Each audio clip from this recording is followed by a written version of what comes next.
Hi everyone, my name is Paul Rhodes from Seven Institute, and today I'm going to take you through an Insights Discovery introduction, beginning the journey.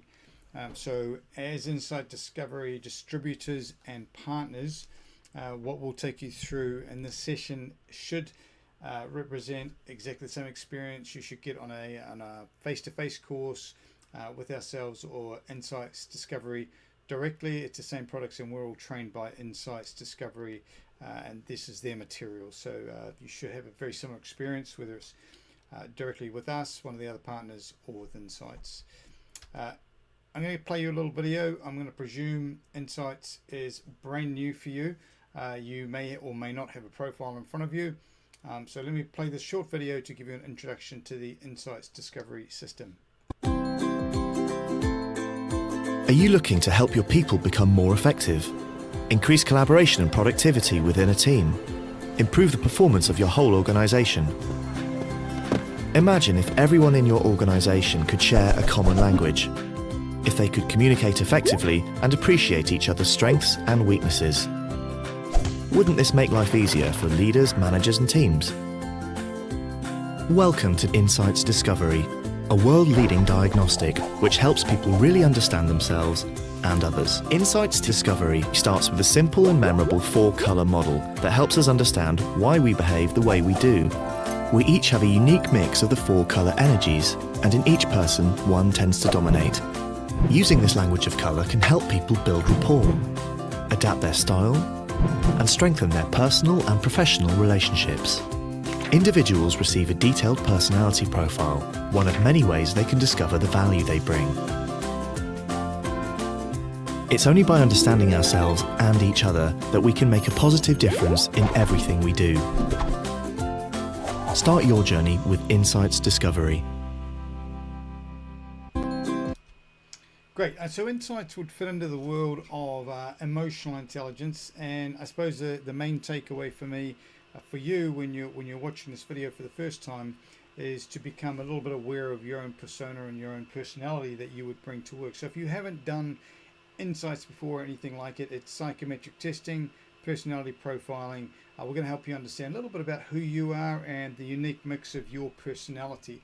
I'm also very interested in who are you. So one thing I'd ask you to do and keep in mind is you will naturally filter yourself through this model as we go through the learning, but it's great to put somebody else in your mind. So that could be a work colleague, maybe your manager, it could be your partner at home, maybe a close friend. So when we're going through the system, when we're going through the theory, put yourself through that and think, where do you think I sit? And again, if you've got a profile, you may already know that. We always encourage you actually sometimes to watch these videos before you get your profile, so you know what you're getting. But also think of somebody else and what would you see in their personality as we go through the model. I think that makes the learning quite engaging. The idea in particular within a work environment, but like I say, this is very transferable to outside of work and personal relationships as well. The more I kind of understand myself, the more I understand other people, then we end up forming better relationships. We have better understanding of why people are maybe a little bit different from the way that we are. When I first started out my career, I really believed that people were either like me or I found people a little bit strange. And I think this model has helped me understand why people are a little bit different from me. So I really hope you find it useful. As far as the learning goes, I'm going to take you through the insights theory. I'll take you through what we call the Jungian preferences. So 1921, a Swiss psychologist called Carl Jung wrote some papers around personality, and I suppose he brought it more into the world of science and out of the world of myth. And so personality profiling has been around for centuries, but Jung was one of the psychologists that made it a little bit more, I suppose, mainstream and scientific. Saying that, I always say to people, Insights Discovery, like all of the other models out there, similar models like MBTI and DISC, they're all quite flawed. Human beings are really complex, and I don't think Insights will ever tell you everything about yourselves or other people. But I've done this hundreds of times with thousands of people. Some of our clients, large clients like Facebook, the UK Civil Service, Shell Oil, and many companies like that, the NHS, as well as hundreds and hundreds of smaller organizations that you would have never heard of. And after doing so much training with so many people, I find that there is some real truth in this workshop. And I also have historically done a lot of leadership training, a lot of personal development training, and in my experience, this is one of the top workshops that you will ever do in your career. It can filter through so many other topics, as I'll highlight at the end of the workshop. So I really hope you understand that this theory, the understanding of the theory for me is probably the most important part of insights discovery, and then you can apply that to lots of different areas. For example, giving presentations, or receiving feedback, or being more influencing in team calls, or when you're dealing with clients. So there's so many ways that you can use insights. We'll talk about the 3 Jungian preferences. I'll help you understand what they are, and then that morphs itself into what we call, and really the heart of insights discovery is the color energies, and I'll help you understand your unique mix of energies. And so the color energies, fiery red, sunshine yellow, earth green, and cool blue, they really make up the heart of insights. So insights discovery was formed in 1993 in Dundee in Scotland. So it's not the oldest model on the market, but I do believe it is one of the most relevant, and it's great for team, it's great for organization. It will give you a language that you can use as an individual, but also as a company. It can really influence a culture. We'll talk about the 8 psychological types, which are on the outside of the insights wheel. We'll briefly talk about that, and we'll do another video a little bit later on to dig a bit deeper into those psychological types. Then we'll give you a chance to explore your own personal profile if you haven't already got it, and I'll help you understand what's in it with the different charts and the preference flows and so on and so forth. We will talk a little bit about how to recognize other types as we go through this workshop, and on another video I'm going to put in a little bit more about how we adapt our behavior. So once you understand the insights model, a lot of it comes down to how do I recognize other people, and how do I maybe learn to adapt my behavior, or as you can see there, maybe adapt my thinking. So sometimes the change is more of a cognitive change, but I suppose from this workshop, as well as a self-understanding and self-awareness, it's what can I take away? You'll probably take away a desire to do something different, behavioral, or to think differently, which I think both are really, really powerful. I've kind of set this video up so it's a little bit interactive, so there may be times where I get to a slide and I ask you to pause the slide, push it on pause, and maybe do an activity, and I think that'll try and keep it engaging. I'm trying to mimic very much what you might expect when you're doing a face-to-face workshop and that theoretical part. So let's get going.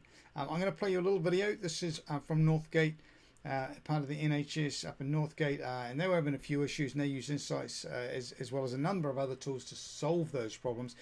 Let's hear from them now. We've used insights on a number of areas. So one of the key areas that we want to look at was areas that we perhaps see as being failing or weren't working as well as they could do as teams. One of the teams that I worked with, they had a really high sickness rate, and one of the biggest reasons why they were off sick was work-related stress. And it was a very stressful unit that they worked in. So what we did was look at what colour energies were in there, and predominantly they were earth green, which you would imagine nursing staff. And so they took things very, very personally.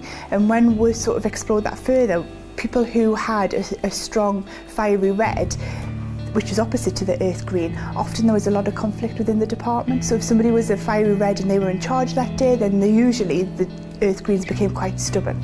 And this is when they said they felt the most stressed because they weren't listened to and they weren't included.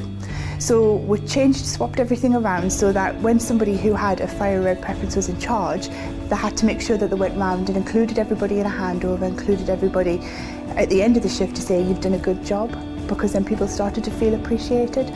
We did lots of other things, that's just one example, but after 1 year our sickness rate had gone down to 3%, so from 40% to 3%. But it is life-changing, and the teams that I've worked with have a new language that we use. We can talk about bad day behaviours, we can talk about good day behaviours, and people have really embraced it. And the teams that have done really well, my team that was really failing, have now won 3 national awards, and they can see the difference of knowing how each other works and knowing themselves as an individual, how that can make a difference within that team setting. Great. Let's get into the theory. Hopefully you found that video interesting. I made it 40% down to 3%. So, absenteeism might not be your issue, but I'm sure that within your organization you can use insights in a powerful way as well. So I love to put these optical illusions up, and I'm not sure what color you're seeing of this shoe, but it's kind of representing, I suppose, the way that we see the world. And we're going to talk a little bit about perception, and really perception. It leads to our assumptions of what's happening around us. It gives us a worldview, doesn't it? And eventually that leads to us taking action. But I feel that really perception is often flawed. The way we see the world is often different from the way other people see the world. Sometimes we don't have all the information. And so this shoe represents I suppose, visual perception. And when I put this in front of people in workshops, I often get people telling me that they see a green, a minty green, maybe a Tiffany's green and a grey. And other people say, no, I see like a white and maybe a pink. And so if I just give my little highlighter here, I'd say I'm seeing that as white and this is pink. For me, this is white, and these laces are all white. But I'm very conscious that some of you are looking at this and you're seeing that as grey and green. And you've probably seen these kind of optical illusions around the internet for a while now, and I always think, we've got a big part of our brain that is dedicated to vision, and yet we're all making seeing this differently, right? And I think, look, work's like that, life's like that. Sometimes we just see the world differently, and I think when it comes to building relationships and communication, there's a bigger room for error than there is visually. So fair to say, if we're making visual errors here, we can't agree on what color the shoe is. It's definitely going to be the case that we're going to be disagreeing on things when it comes to communication. And part of that is because there's things going around like a bias. For example, we might have a belief bias or confirmation bias. We might believe certain things very strongly, and it skews the way that we see the world. Let's say you're going through a change. You may believe that the way you're currently doing it is better, and as soon as somebody gives you a new way of doing something, as soon as it doesn't work perfectly for you, confirmation bias kicks in, where you're going to say something like, I told you the old way was better. And that's kind of using those biases. And really, I think that the highest bias is the emotional bias. It's the one where maybe you're emotionally compromised. It really skews the way we see the world, doesn't it? If you think about children, you think about young children, maybe you've got children yourselves, and I often say in a workshop, is anyone a twin? Because, when you've got twins, I suppose they're brought up in a very similar environment. Same mum and dad, come into the world pretty much at the same time.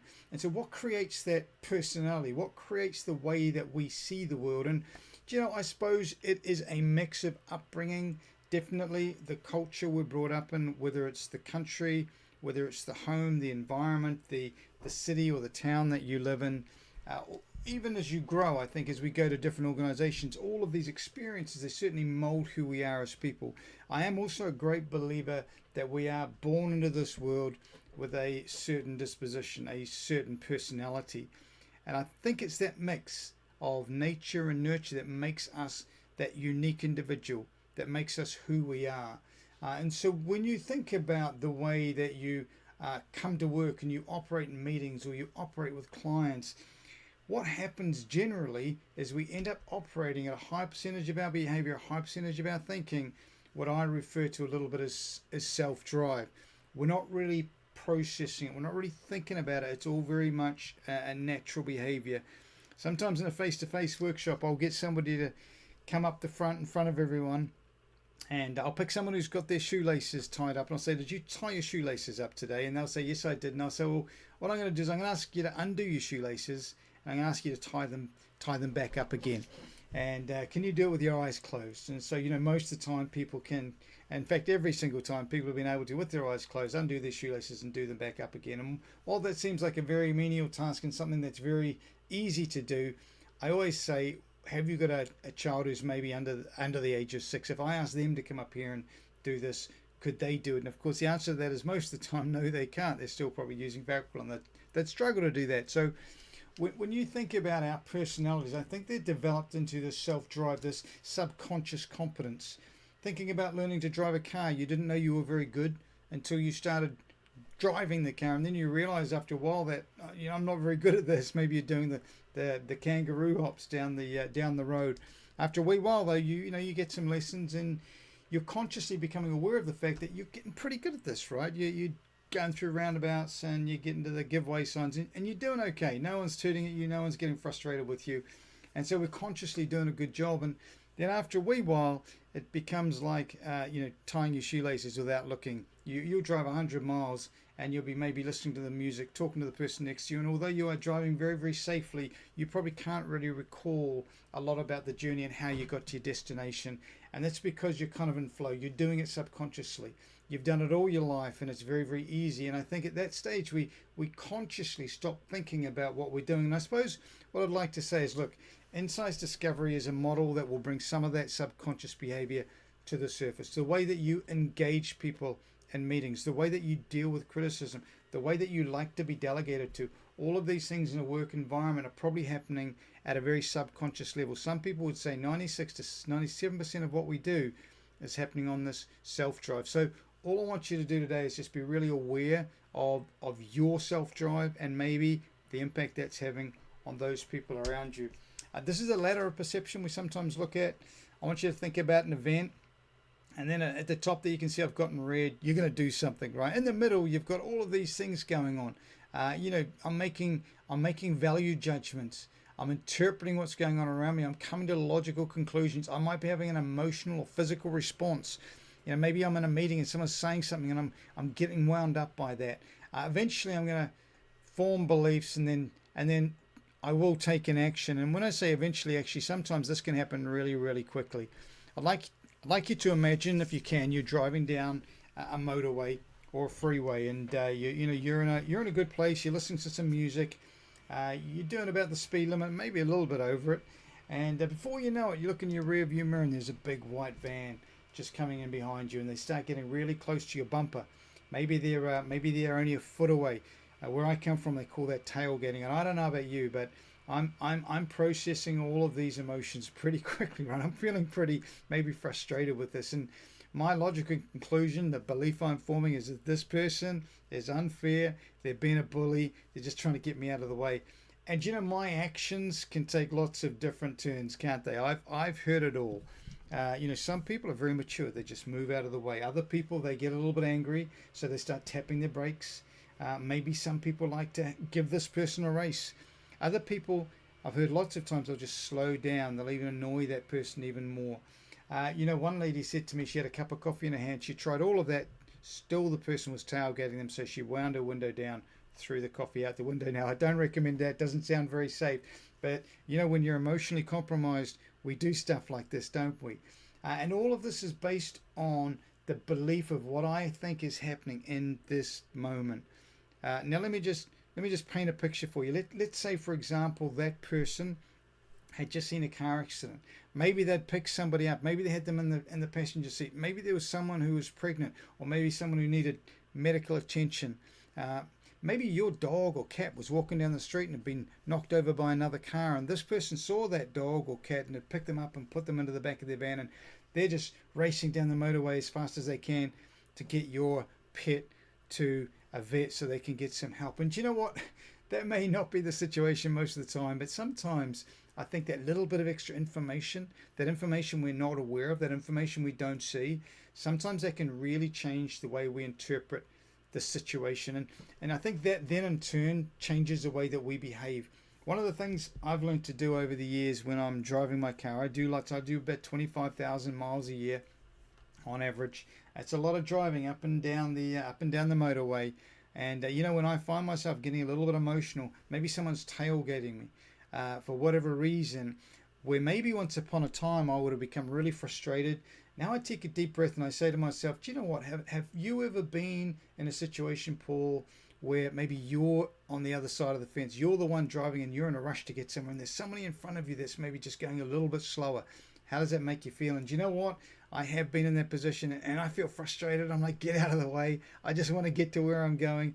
And so I kind of think, maybe that's where that person's at. And I think that whole process of taking that situation and maybe putting in a little bit more information, considering other options, helps us manage our emotional response. And you know what? It makes it a lot easier for me just to pull over and get out of the way and let that person go through. So Do you know what? I think whether it's a psychological cognitive change, often that'll lead to a behavioral change as well. Whether it's in a meeting, whether it's dealing with a bigger personality, maybe it's on the motorway as well with you. I really hope that insights can give you a little bit more information, help you make better calls. There are lots of models on the market. The ones I've highlighted there, Myers-Briggs type indicator, MBTI as it's well known. The DISC assessment is another well-known personality profiling tool. Do you know what? I'm fond of them all. I think they're all great. They're actually more than I'm displaying here. But the reason I love Insights Discovery is, you know, when I'm running workshops, Myers-Briggs is probably the one that's been around the longest. I say, hey, who's done Myers-Briggs? Who's done MBTI? And, you know, always generally get at least one or two people raise their hand and say, yeah, I've done MBTI before because it's been around for a while. And then my next question is always, hey, what's your Myers-Briggs code? So Myers-Briggs use 4 letters, something like INTJ. And I can assure you, out of every single workshop I do, I always ask a question. 95% of the time I'll get someone say, yeah, I've done Myers-Briggs. And 95% of the time when I ask them what their code is, they'll say, I can't remember, Paul. And I'm a great fan of Myers-Briggs MBTI, but that doesn't make it very useful within team, because if they can't remember their own code, they're definitely not going to remember the code of their co-workers or their managers. So one of the things I really love about Insights is it's already resonating with us, isn't it? If I was to say to you, do you know anyone that's fiery red as a personality? Probably already in your mind, you're thinking, do you know what? Yeah, I know someone that's a fiery red personality type. And so because of the simplicity of Insights, it really makes it easy for this theory to stick. And when I'm doing workshops, whether it's virtual or online, I find within 45 minutes, people have picked up the basic concepts of the Insights model. And I think that makes it really useful to use within team for all of those communication things that we want to do to improve our communication style with each other. I guess the downside is that because it's kind of simple, sometimes I find that people end up boxing people and putting into a box saying, oh, you're red or you're yellow. And what's really important to take into consideration here is that, sure, you might be a dominant red personality, but you also might have a really high preference for sunshine yellow. And when I get to these energies, I'm going to talk to you like they're people. And when I explain fiery red and sunshine yellow and earth green and cool blue, you're probably going to think one or two of these energies, hey, that's really describing me. Some of the other energies you might think that's not really my kind of personality type. So let's say we say fire red and sunshine yellow really sound like you. But when we get to earth green, you're thinking, do you know what? It's not really much of me.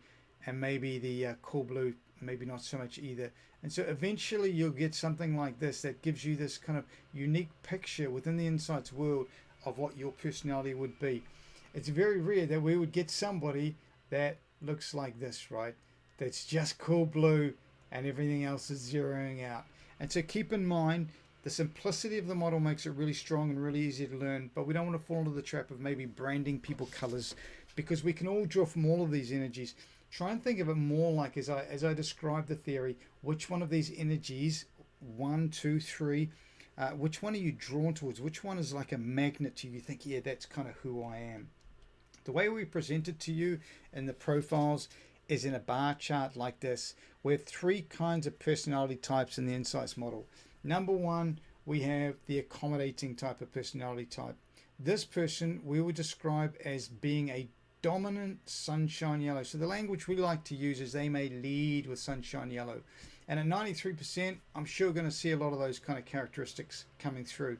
But what I also notice is that the earth green and the fiery red personality traits are also here above 50%. So they're above what we call the midline or the average line. And that means that this person is really comfortable operating in those kind of personality characteristics as well. The 4th energy, in this case the cool blue, is maybe lower at 33%. It's not that the person can't tap into that energy, use that energy, but for maybe that would be something they would have to really consciously make an effort of. I've seen lots of profiles where the lowest energy is at 50%. So literally it looks a little bit like that. If I fill that in with a bit of blue, everything is up to 50%. So these accommodating personalities, they can accommodate different situations, different people, and they shift their personality, they shift their preferences based on what's going on.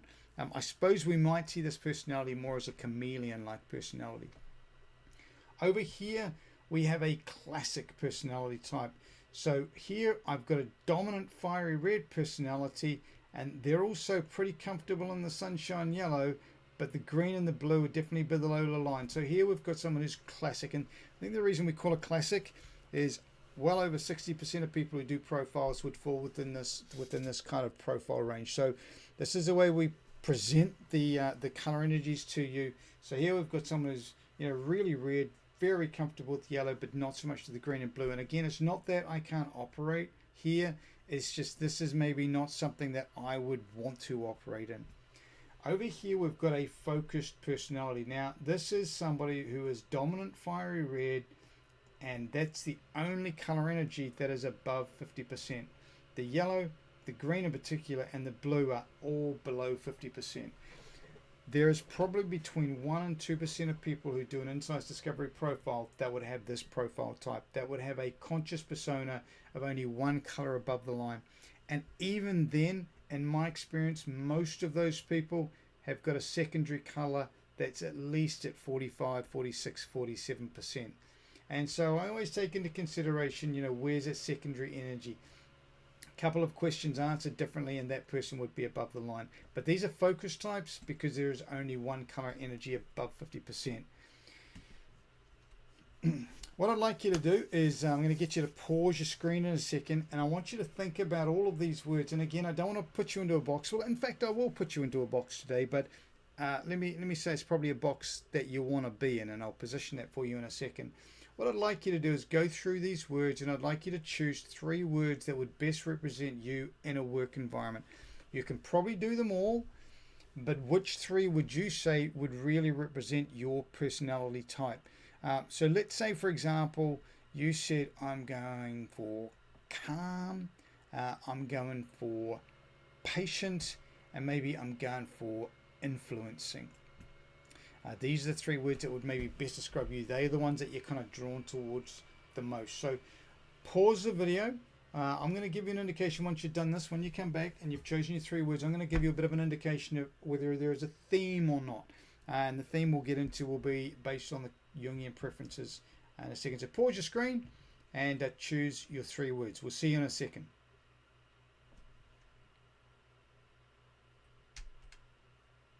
Okay. Welcome back.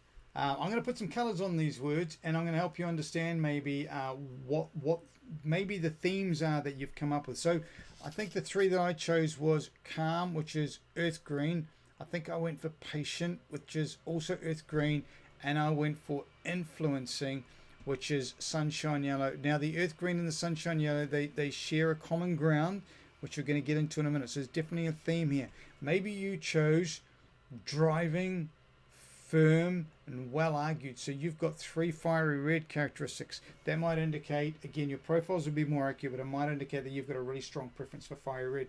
Some of you might have gone for something like this. I'm very logical, I'm very sociable, and I'm very sensitive. And now I've got 3 different energies, and that might represent that you might be a little bit more of an accommodating personality. So there's no right or wrong within the Insights model. Although I like to joke that where I sit on the model is where everyone else should be, but in reality, that's only my opinion. There is no right, there is no wrong, there is just different. This is Carl Jung. Like I say, 1921, Carl Jung wrote some papers around personality profiling, which took us, I suppose, out of the Middle Ages. And if we go back before that, the Greeks and the Romans and all of these people had their own take on this. And you know, Jung made it a little bit more validated, I suppose. And if you're interested in that, you can grab some of the validation handouts or flyers that we've got, which will help you understand that. Jung's concepts are pretty complex. There is a book that you can read, and again, drops an email. If you're a bit of a train spotter, you love the detail, I can certainly point you in the right direction. And maybe one of his understudies, Yolanda Yakabi, who wrote a book about Jung's concepts. For Insights, I think it's the same actually as if you've done Myers-Briggs. So if you've done Myers-Briggs and you're an INTJ, the J and the P at the end are different, but the INT, these actually map out perfectly to the Insights model because they are both Jungian preferences. Now I'm going to do a little exercise with you. You're going to have a pen and a paper, so I'm going to ask you to pause this in a second. And what I want you to do, you can see I've written up here, 4 Weddings and a Funeral, 1994, Hugh Grant. I'm sure you've seen the movie. If you haven't, then you need to download it and watch it tonight, because it's a great movie. What I want you to do is I want you to pause this video, find yourself a piece of paper and a pen. So no cheating on computers. You need to physically do this. I'd like you to write down on a piece of paper for me 4 weddings and a funeral. So I'll let you pause this now and go and write down 4 weddings and a funeral. Okay, so welcome back. I'm sure that was pretty easy for you, right? And I'm sure that is what we would call, maybe not unconsciously competent, but maybe certainly subconsciously competent. You're doing that without thinking about it, aren't you? Because you've probably done it all your life. So I'm going to make this a little bit more challenging. And for me, I always say this is one of the most important things in the Insights experience. I'd like you to pause the video again. I want you to write 4 weddings and a funeral down again, but I'd like you to do it with your less dominant hand. If you're right-handed, do it with your left hand. If you're left-handed, do it with your right hand. And I'd like you to really be aware of what you're experiencing when you're doing it with your less dominant hand. So pause the video and go and write down 4 weddings and a funeral, but this time with your less dominant hand. Okay, welcome back. I'm sure that was a little bit trickier, right? Now, one thing I should have said to you is do it as neatly as possible. But in my experience, because I've done a lot of face-to-face training and I see what people do, some people are terrible. Some of you are looking at your 4 weddings and a funeral with your less dominant hand, and it's pretty ugly, right? Some of you are pretty good. In fact, you're thinking, well, that's actually better than my dominant hand. But all of you have probably experienced something different there. You probably really had to concentrate. I'm sure it took a little bit longer and it was a little bit more difficult. You may have felt like a 5-year-old back in school for the first time writing. So let me ask you a question. I'm going to presume maybe that you are right-handed. And if I was to say to you, would you prefer to come to work tomorrow, write a 1,000-word report just with a pen and paper? Would you prefer to do that with your right hand or with your left hand? And if you're right-handed, I can guarantee you're going to say to me, Paul, I'll come to work and every day of the week, I'm going to use my right hand. That's my preference. And you know what? I'm putting you into a box there, aren't I? I'm putting you into a box. I'm saying that you've got a preference to use your right hand, but it's probably a box that you want to be in. And I think if you understand this, you understand the Insights model. You understand I might put you into a box, but it's probably one you want to be in. It's one you're comfortable with. Doesn't mean you can't do the other stuff. It just might not be as comfortable for you, and it's something that you would have to consciously be aware of, consciously make that adaptation. Of course, the more we consciously choose to do things and change into areas or grow in areas that we're not that strong in, we're not that maybe naturally inclined towards, of course we get much better at it. So I always say to people, it's not Britain's Got Talent. It's not what you can do or can't do. It's probably what you want to do or don't want to do. I'm going to take you through Carl Jung's 3 preferences before I take you through the energies. Now, this forms the basis of the Insights model. So let's get into them. I want you to do a bit of a stepping activity for me. Can I say when I put these 3 preference sets up, I'm going to ask you to go one way or the other. You know, it's like me, are you a morning person or a night person? Are you cats or dogs, right? Are you tea or coffee? It's one of those. You probably like both, but which way would you go? And I think Jung highlighted you're not one or the other. So think of it more in terms of, preference. Which way would you prefer to go? It's also going to be very situational for some of you, especially those who are accommodating types. Those are the people with, all of those colors above the line, because for you, it's going to be very dependent on, in a work environment even, who am I working with? How am I feeling? What's going on? What's the situation? So let me give you the first one. The first one you're going to know really well. Carl Jung created the concept of the introvert and the extrovert. So that gives you a little bit of his background, right? But we all know what the introverts are, and we know these words, don't we? We've probably got. You could probably tell me what an introvert is and what an extrovert is. So let me ask you, in a work environment, would you describe yourself more as an introvert or more as an extrovert? I can only tell you what I am. So if I come to work, most of the time I would say I'm more of an extrovert, but I wouldn't say I am gregarious or flamboyant. These are not words I'd probably use to describe myself. But if you said, are you more gregarious or are you more intimate? Are you more flamboyant or are you more reserved? I'd say, yeah, I'm probably going to go towards the gregarious and flamboyant, but I'm certainly not 100% in that way. So on average, I'd say I pretty much sit here in a work environment. It's not a very straight line, is it? But it's probably about 75%, 80% extroverted. You might be the complete opposite to me. You might say, do you know what, Paul? I think in a work environment, I'm probably over here. I'm probably about 80% introverted. But you know, there are times where I like to be extroverted. I like to be sociable. I like to come out of that dark room and start engaging people. And I can say the same thing. There are times when I want to become a little bit more introverted, a bit more reflective, a bit more thoughtful, a bit more reserved. But if I did that all the time, I think I'd be bored. I love the connection and being around people and sharing my thoughts. What does this look like in a work environment?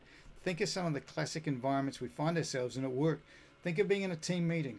Now, there's a caveat to this. But let me give you a team meeting where the manager hasn't given anyone any notice. He's just going to throw out a thought and he's going to say to the team, hey, what do you think about this idea? Let's do a bit of brainstorming.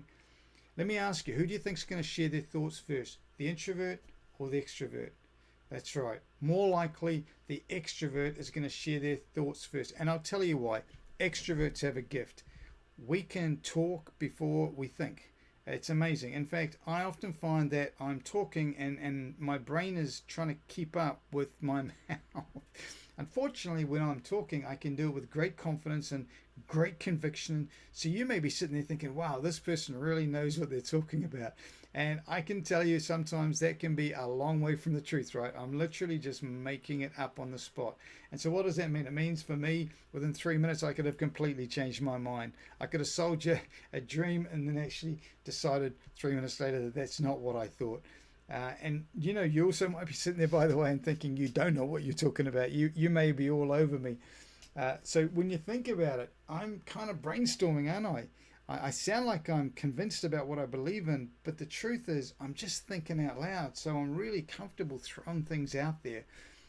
If you think of introverts, I think they are definitely maybe more reflective, more reserved, probably quieter, maybe more observant. And sometimes when the boss says and puts them on the spot, hey, what do you think? Instantly the natural reaction is to reflect on that, is to process it, is to think of something, but they're not going to do it out loud. They're maybe doing it internally. And so they're going to be sitting there and they will have a very blank look on their face and they're going to be working hard. They're going to be working overtime. But, you know, for them, they prefer to think first, talk later. Once they've got their thoughts lined up, they're very willing to share those thoughts. Unfortunately, sometimes at 6 o'clock, everyone's gone home and the meeting's over, right? And you're sitting there thinking, God, I wish I'd said that today in the meeting.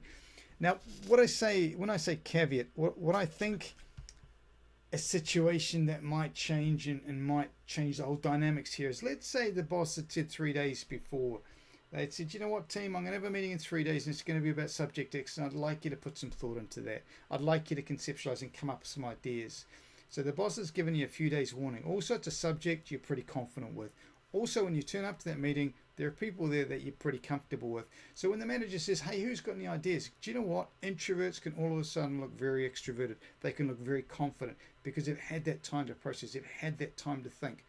Let's have a look maybe at the difference between, and maybe I'll overplay these a little bit, but the difference between an introverted audience and an extroverted audience. So when I'm training, I'm doing a lot of training, right?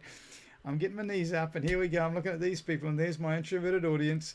They're not always that bad, but this lady here, she is a classic introverted audience. Early in my training career, I used to look at people like that and think, oh my goodness, you don't like me. You're not having a good time. And yet time and time again, they would come up to me and they would say, hey, that was really great. That was really insightful. I got a lot out of that workshop. And I say, that's so weird. If you're having such a good time, then why aren't you showing me that? And the truth is, that's because if I'm having a good time in a workshop, I'll show you what I look like.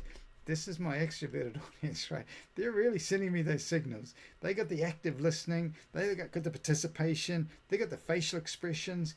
And yet what I've learned with introverts is the more they're having a good time, sometimes the more they reflect, the more they close down. And so, you know, now as a trainer, even if I might even think the introverts aren't having a good time, I just tell myself, do you know what? They're having a party on the inside, Paul. Keep going. Keep going.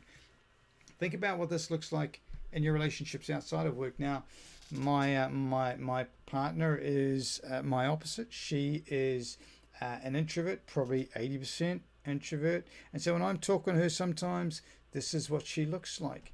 Which is a little bit disconcerting for me because when I talk to my best friend, he's a lot more like me. He's a lot more extroverted and he's kind of a lot more like this. So when I'm talking, it's what my friend looks like, right? And I talk, and what he does is he grabs what I'm saying. He'll kind of jump in there and he'll say, hey, yeah, but what about this? And he'll take the conversation in a completely different direction. And I love that. I'm really into that. And the conversation flows back and forth like this. But when I'm talking to my partner, she didn't do that. She didn't give me the active listening. Sometimes I've even finished my own sentences. I said, that's really interesting, Paul. That's really great, Paul. That's really fascinating, Paul, because, I'm not getting anything back here. And she'll pull me up and she go, hey, I'm thinking about what you're saying. I'm reflecting on that. Give me a chance.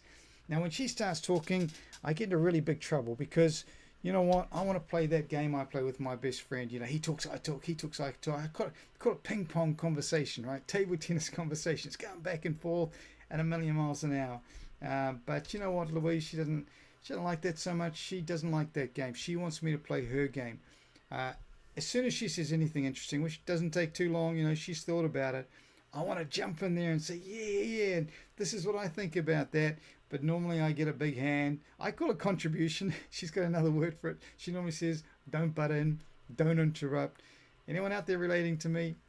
You might be relating it from my perspective or Louise's. Opposites attract though, right? Sometimes in a relationship. So, this is great for relationship inside, working outside work. Which one are you? You may be both. You may be an ambivert. You may sit right in the middle and go, you know what, Paul, I don't know. Depends on the situation. The second of the Jungian preferences. Maybe not as familiar with this one. They call them the decision-making functions. We put a lot of emphasis when we're making decisions on either thinking or feeling. I think the easiest way to explain this preference is to look at these bottom two. Task-focused individuals are thinkers. They love to come to work and they love to get on with the task. They've got a to-do list. They're drawn towards roles. And it's not a perfect science, but they're drawn towards roles that are very task-focused. Maybe they're quantity surveyors. Maybe they're accountants. Maybe they're in finance or IT development. Maybe they're project managers, right? They love a task. They're coming on a Monday morning. They're rearing to go. They'll slow down and they'll say, hey, how was your weekend? But they don't want to engage that conversation for too long, right? They want to get into it. They want to get on with it. Companies love a task-focused individual. Over here, we've got more relationship-focused or relationship-orientated feelers. People who put a high value on other people. So, when they come in on a Monday morning, they really mean it. Really, how was your weekend? And they won't just stop at one person. They'll be going around the whole office asking everyone how their weekend was. And half the time, do you know what? They're not even asking you really how your weekend was. They just want to tell you all about their weekend. They really value relationship. And so I think we do both, don't we? We can be very task-orientated, relationship-oriented. So keep in mind, you're not one or the other. You're a little bit of both. But which way would you say you've got a preference? In my profile, I'm literally maybe just a little bit sneaking into the task focus, but it comes and goes. Now, what's interesting is I don't do both of them at the same time. So although I am very comfortable drawing from the task focus, putting my task thinking hat on, or being relationship focused. So if we're going through, for example, an organizational change, my task focus hat, I want to know, hey, when's it happening? What's it about? My relationship focus will say, hey, who am I sitting next to? How's that going to impact people on my team? When I'm training, when I'm delivering training sessions, I would say I'm probably 90% over this side.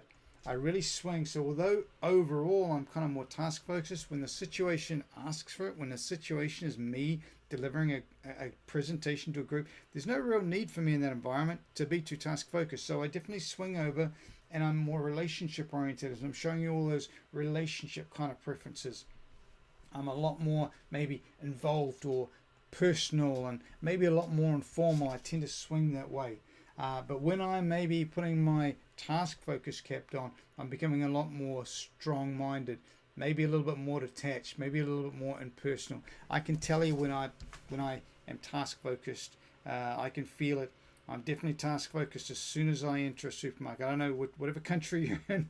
You got these supermarkets. I live in the UK. We got Sainsbury's. That's my favorite one. I go into Sainsbury's and I'm walking down the aisle. There's people in the way. There's people chit-chatting in the middle of the aisle.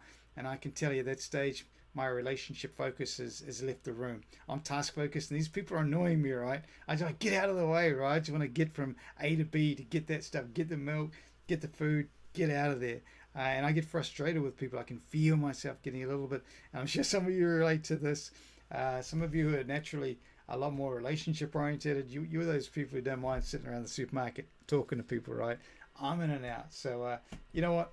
If I'm sat at my desk and I'm at 10 o'clock, I'm in my productivity cycle, I'm not training, maybe I'm putting together a manual, or maybe I'm doing some work on one of our IT systems, I can be very task oriented. And in that moment, I don't like being bugged. I like to be left alone, and I can get a little bit impatient. I can get a little bit impersonal because I'm really trying to get on with the task.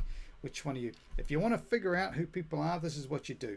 I'm sure that most Western cultures, I come from the UK, the States, from New Zealand originally, when we log into a Teams call, it doesn't matter if you're task focused or relationship focused, we're all pretty good with spending the first 30 to 60 seconds of that conversation talking about whatever's happened. Whatever happened, maybe the sports game on the weekend, or maybe something topical in the news. We'll have a bit of a chit chat, won't we? But then after about 60 seconds, that task-oriented individual wants to get onto the task. Well, the relationship-focused people, they can carry that conversation on for 19 of the 20 minutes and end up saying something like, you know what, we didn't even get to talk about the task, but I really value this time together. Let's reschedule. So next time you're on a Teams call, just stretch that conversation out, that 60-second, that one that we're all comfortable doing, stretch it out for 2 minutes or 3 minutes. You'll find the task-oriented people, firstly, they go a little bit sort of quiet, and then after a while, they may say, hey, team, can we get this back on track? You'll soon find out who your task-focused individuals are. Maybe it's you, right? What do we do at Insights? We took those 2 Jungian preferences and we built the Insights model. Introversion, extroversion, thinking, feeling, and we created these 4 color energies. If you get your profile today and you've got a really strong introversion, you're going to have a lot of blue and a lot of yellow. Those charts are going to be quite high. If you get a lot of red or yellow, more of an extrovert. So when you think about where I'm sitting, I'm probably around about 80% here. So I'm more of an extroverted personality. My red and my yellow are higher, my green and my blue are lower. If you get a lot of thinking, you're going to get a lot of blue and red, and feeling is going to be green or yellow. So again, on my profile, I'm pretty much in the middle. I might just sneak up around here, and that's where I find myself on the Insights wheel. And so you'll see there's not a lot of difference between the thinking and the feeling. My yellow and my red, both connected through extroversion, but different because one's task oriented, one's people oriented, one's relationship oriented. And so this kind of genuine mix is what's going to be presented in your profile. Let's see where you're at. And we kind of swing around. So like I say, it'll be presented in that bar chart using percentages. The higher the color energy, the more kind of that personality you have a preference for, left hand, right hand. The last of the Jungian preferences, which sit in the middle of that model. So for example, I'm a dominant fiery red, but I have a strong inclination for sunshine yellow. Dominant fiery red, I am led by personally intuition. Some of you are led by sensation. So I suppose when you're thinking about somebody who's led by sensation, their perceiving functions, they come to, I like to take data on and spin the data. Sensation driven people put a lot of emphasis, put a lot of preference onto the tangible, what they can touch, what they can see, what is precise, what is very practical and down to earth.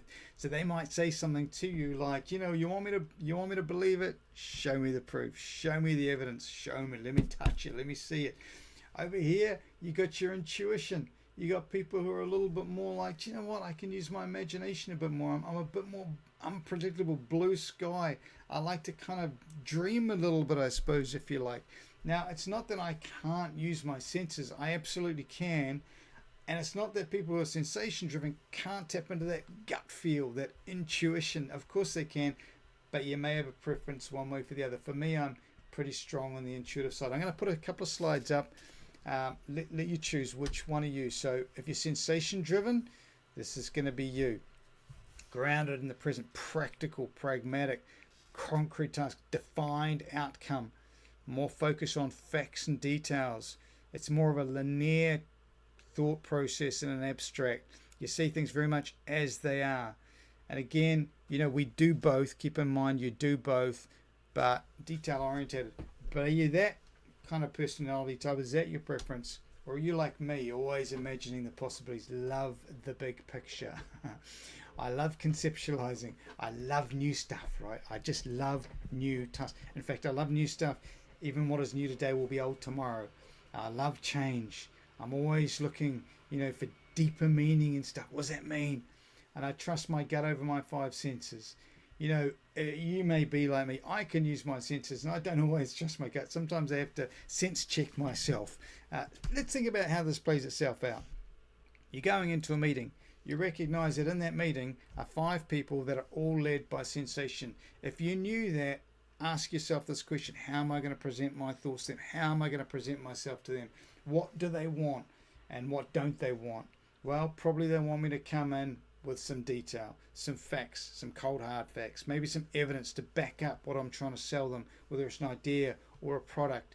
I'm going to come in and I'm going to tap into their senses. Now imagine I don't do that. Imagine if I don't adapt. Imagine if I come in and I use my intuition. I'd just like you all to close your eyes for a minute, and I'd like you to imagine the possibilities. Do you know what? They're going to throw me out in 5 minutes, aren't they? They're not going to take me seriously. But imagine I'm trying to engage my team and I'm sensory driven. I'm all about the cold hard facts.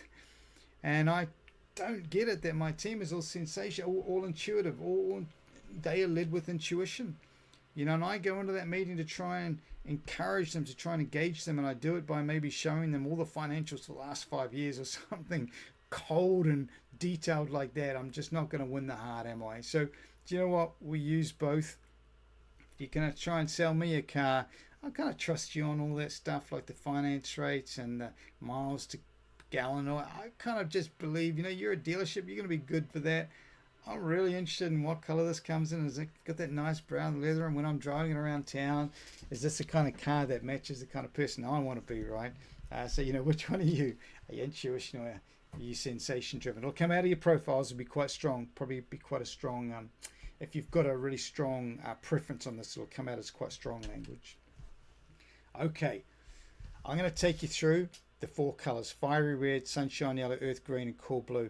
It's a unique color mix. So remember, you're not on energy. I'm going to explain these energies a little bit, like going to go a bit over the top. So if you get your profile and your dominant sunshine yellow, earth green, or cool blue, or fire red, and I've really extremely kind of talked about you being this crazy person, it's maybe because I'm just being a little bit over the top to get the message across.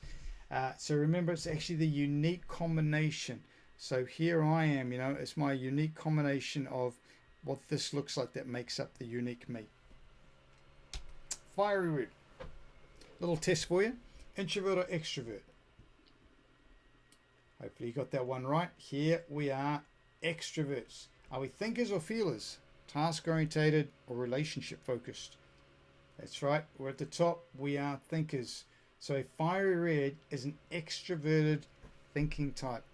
Very good communicators, very task orientated. Here are some words that will describe a fiery red personality. I'm going to talk about good day and bad day. Here's good day, fiery red.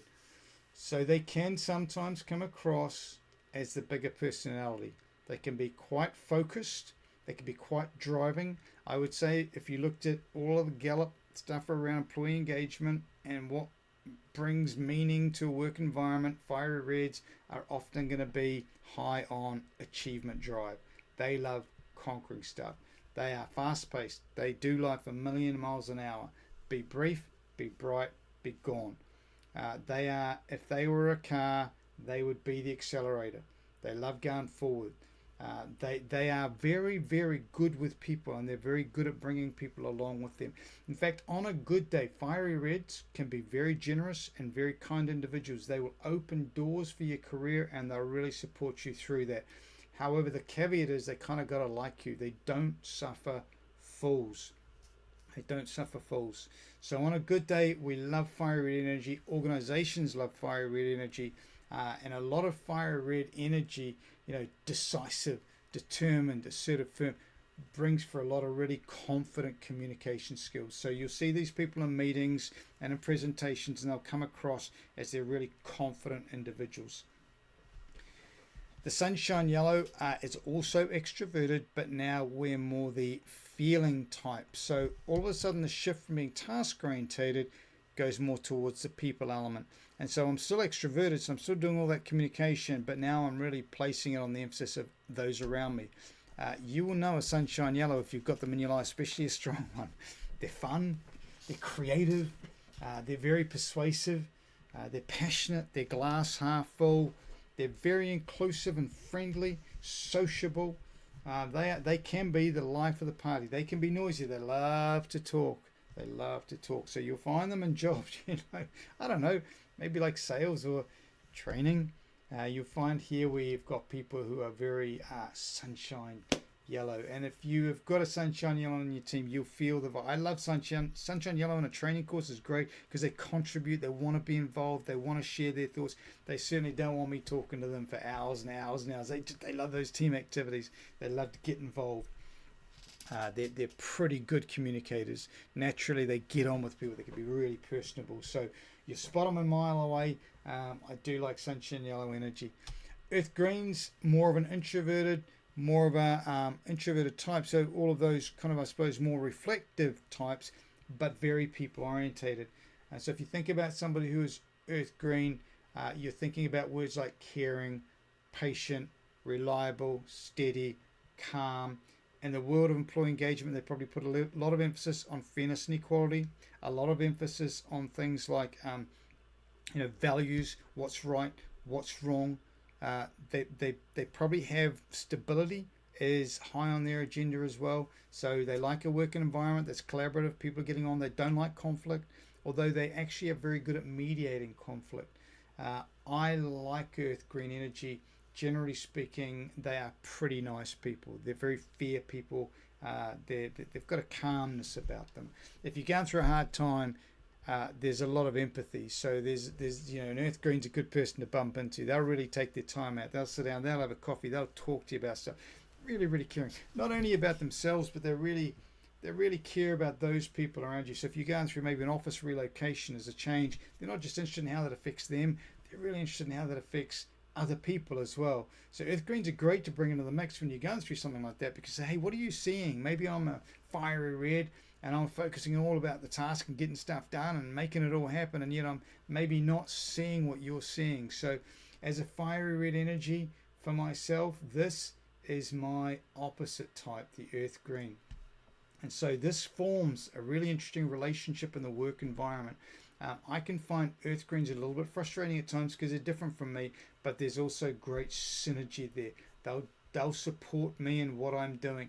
In fact, the 8 types we use for earth greens help us support a coordinator. So they're all about other people. You'll often find them in supportive roles, maybe administration roles. You'll definitely find them in things like nursing and teaching and maybe psychology. Up here we've got cool blues, and again we're back to being quite task orientated, but now we're introverted. So cool blue is going to be a lot more maybe analytical. They like the detail, they like the logical. They are drawn to roles that are quite academic, so we place a lot of emphasis on things where we've got to think, and they're very clever. They're very good with process. They won't always voice their opinion without being invited to voice their opinion because of that introverted trait. They might sit there quietly, but in their mind, they're ticking away. Their mind is processing information, so they can see things very clearly and at a different level. And I always say, and this is not supposed to be negative, but I always say if the fire red sometimes the accelerator, the cool blue is actually the brake, and not in a negative way. The ability to see maybe the risk in things, to see the downside, whereas a fiery red, especially with that sunshine yellow, I have the ability just to race ahead and to kind of make commitments. I'm maybe not always seeing the detail. I'm not really thinking things through at the depth that I should be. And so I sometimes need to lean on the cool blue's ability to go, whoa, let's just pull that back. Let's just look at this in a bit more detail. Let's just be a bit more exact. Let's look at the facts a little bit more. And in my career, I've found that is a huge benefit to people like me. So cool blue.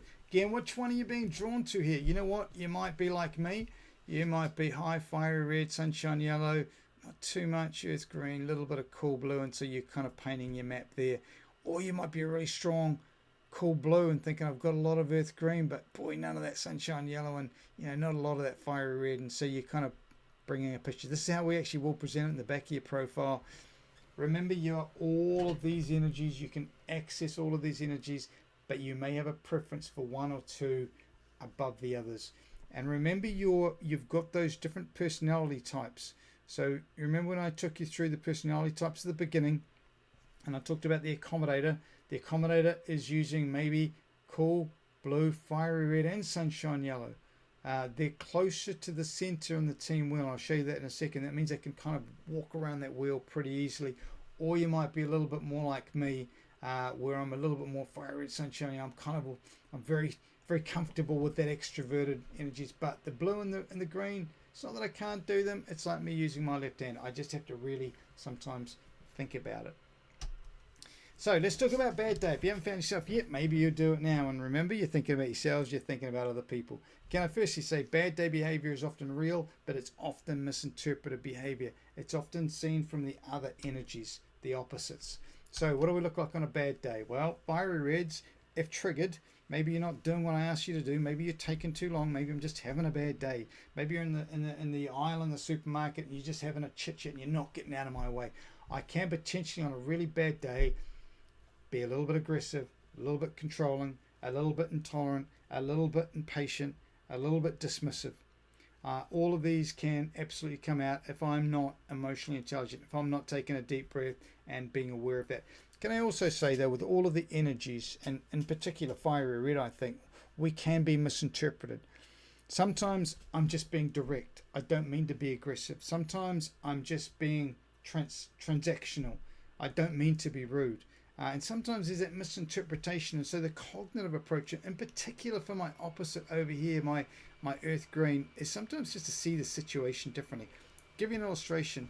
Did a course a few years ago, and I said to the group, look, if you want the slides, please just prompt me with an email, because I promised them, but I won't send them. That's my sunshine yellow, right? I'll get sidetracked. So just send me an email and prompt me, and I'll send you the slides through. 2 days later, I got an email from a guy. Colin was his name, and all it said on the email was slides, one word. And you know what, I got that email and I thought, oh great, you had forgotten about that, thanks Colin for reminding me. And I sent him the slides, thanks a lot, thumbs up, something like that. But I know there's lots of people who would have gotten that email and thought, how rude. What are you looking for? Probably definitely your yellows and your greens. There's more people orientated types. You're probably feeling the feelers. You're probably thinking, well, would it be nice if you'd said hello? Would it be nice if you'd said, hey, thanks Paul for that course?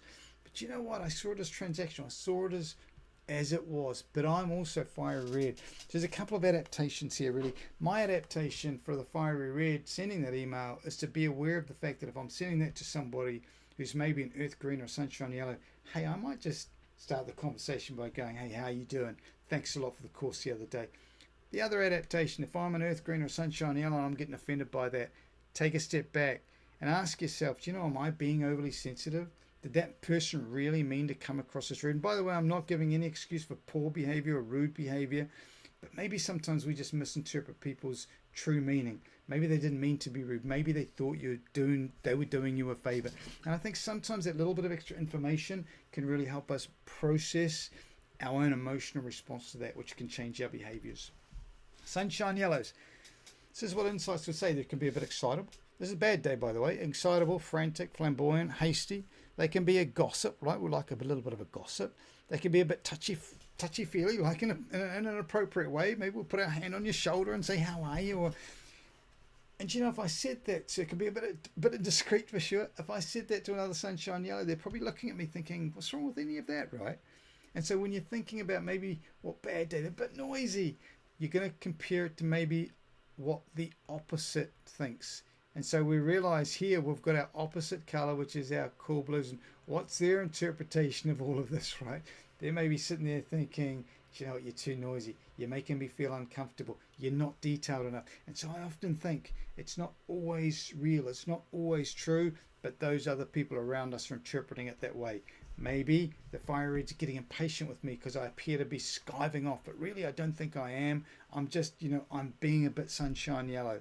And so it's a matter of being aware of that persona, managing that behavior. I'm going to try and see if I can use my eraser. Oh, no, that doesn't work. Sorry, people. Bear with me. Here we go. We're back. I'm trying to find my eraser, but I can't do it, so that's okay. It's so sunshine yellow of me, isn't it, to be doodling all over the screen and not actually know how to get rid of that. But so earth green on a bad day. Do you know what? Earth greens are great. I think first of all, before we go down that path, earth greens can also shoot themselves in the foot. So because they are so willing to be team and to support other people, they can end up having a hard time saying no. They can end up, humouring conversations where they've really got to get on with work, but they just don't want to be rude. And so all of this can put a lot of pressure on Earth Green's ability to be good time managers, because they're just doing stuff they really shouldn't be doing sometimes.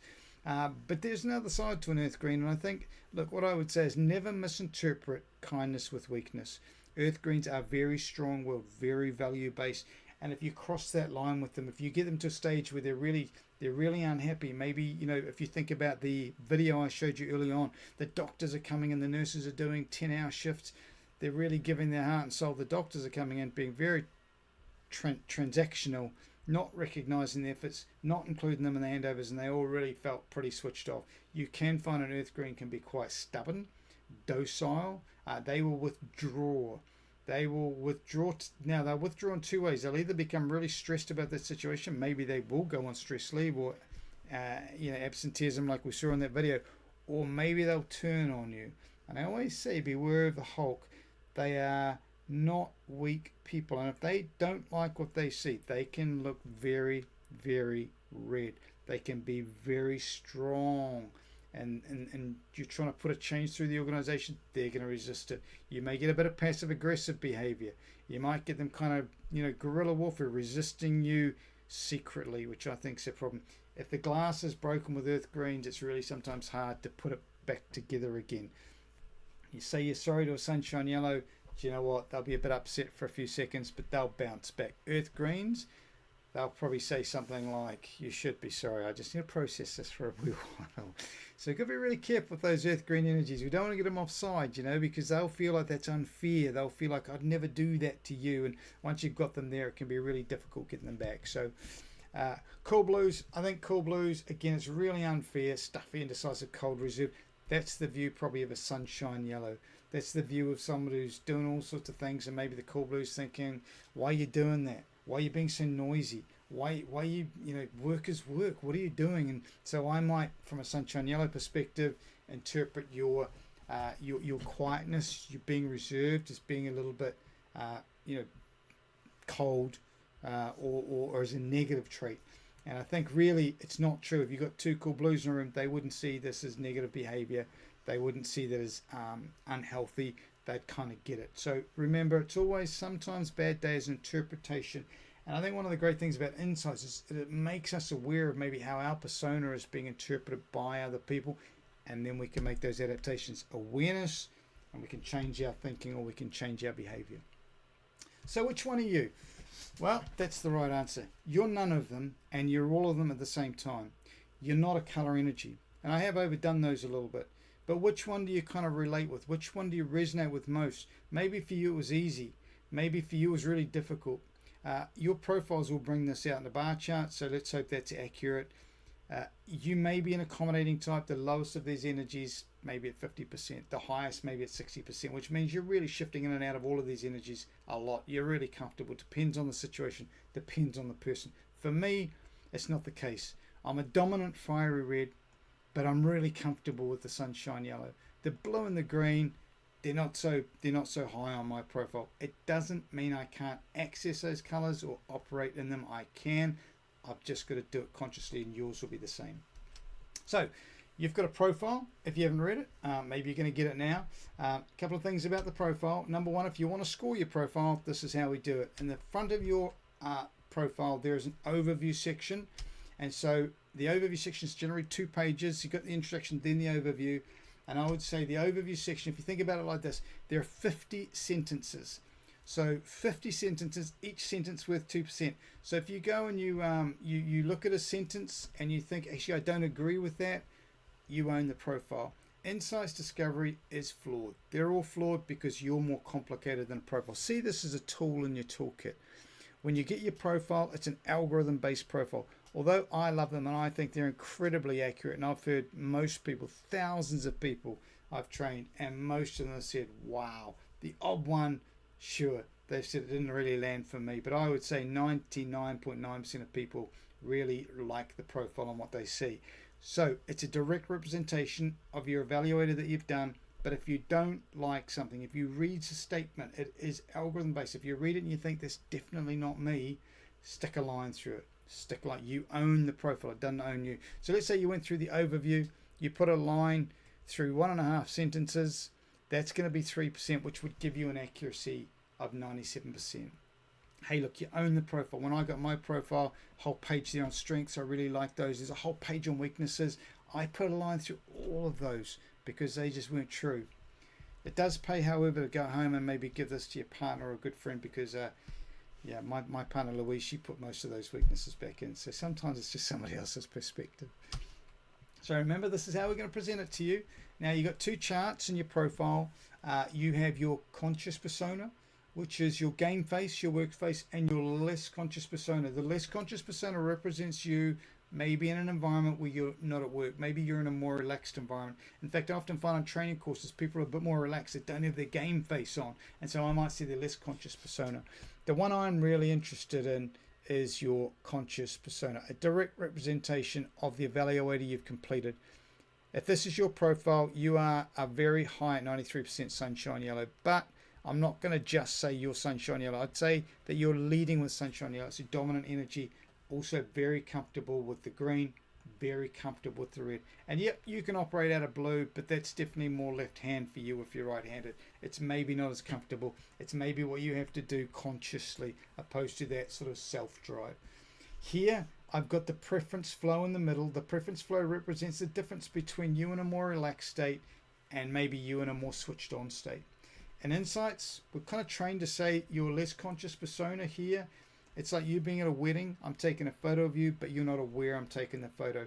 Over here, the conscious persona, you're aware I'm taking the photo. So you're probably pulling in your belly like me, and you're probably pushing your chest out and giving me a big smile and saying cheese. So you're very aware here what's going on. In the middle, I've got a preference flow, which would suggest that I might make adaptations. Some of you, it won't move much. Some of you, it will move quite a lot. In this case, when I'm relaxed here, the 7% would suggest those cool blue characteristics just are not at play. If it's 7%, I'm probably getting my tax return on either at lastminute.com or I'm getting fined because I'm doing it 2 weeks late. Over here at work, you can see it shoots up to 33%. So still not a preference, still not over 50%, but definitely a lot more than 7. And that's probably being driven by the fact that my organization needs me to be a bit more organized, needs me to be a bit more detailed. So I have a stronger preference at work than I do outside of work or in a more relaxed environment. And that's represented here in my preference flow. That color's going up. I'm drawing on the energy in a work environment.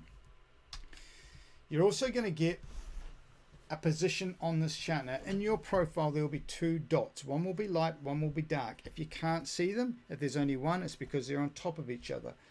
The dark one represents your conscious persona. The light one, you're less conscious. It's the dark one I'm interested in.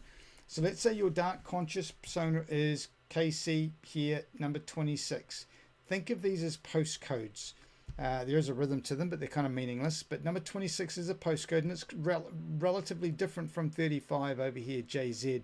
And so this would suggest number 26, I sit within the yellow quadrant. So I am dominant sunshine yellow, but I will draw from and have a preference for fiery red as well.